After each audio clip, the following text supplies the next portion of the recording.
বিশ্বের অন্যতম দুষ্প্রাপ্য রত্ন লাল হীরা। 1 ক্যারেটের বেশি ওজনের মাত্র 24টি লাল হীরা এখন পর্যন্ত জনসমক্ষে নথিভুক্ত হয়েছে। সেই বিরল রত্নের একটি উইনস্টন রেড বর্তমানে যুক্তরাষ্ট্রের রাজধানী ওয়াশিংটন ডিসির Smithsonian national museum of natural হিস্ট্রিতে সর্বসাধারণের জন্য প্রদর্শিত হচ্ছে। উল্লেখযোগ্য এই রত্নটি 2023 সালের ডিসেম্বর মাসে সংগৃহীত হয় জুয়েলারি কিংবদন্তি হ্যারি উইনস্টনের পুত্র রোনাল্ড উইনস্টনের কাছ থেকে। নতুন বৈজ্ঞানিক বিশ্লেষণে এই হীরার উজ্জ্বল রক্তিম রঙের উৎস ও সম্ভাব্য উৎপত্তি স্থানও শনাক্ত করেছেন রত্ন বিশেষজ্ঞ ও গবেষকরা। জেমসন জেমোলজি জার্নালে প্রকাশিত গবেষণায় জানা যায়, উইনস্টন রেড হীরায় রয়েছে এক বিশেষ ধরনের নাইট্রোজেন এবং এটি তৈরি হয়েছে এক ধরনের বিকৃত স্ফটিক জাল বা ল্যাটিসের মাধ্যমে, যা গোলাপি রং থেকে গাঢ় লাল স্তরে সাজানো থাকে।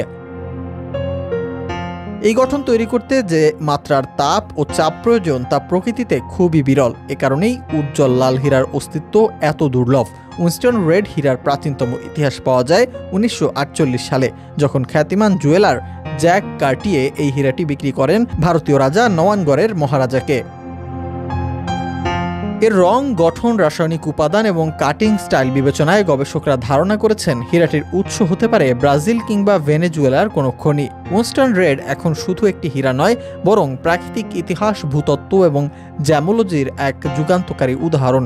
যারা বিরল রত্ন দেখতে আগ্রহী তাদের জন্য এটি একটি অবিস্মরণীয় অভিজ্ঞতা হয়ে উঠবে।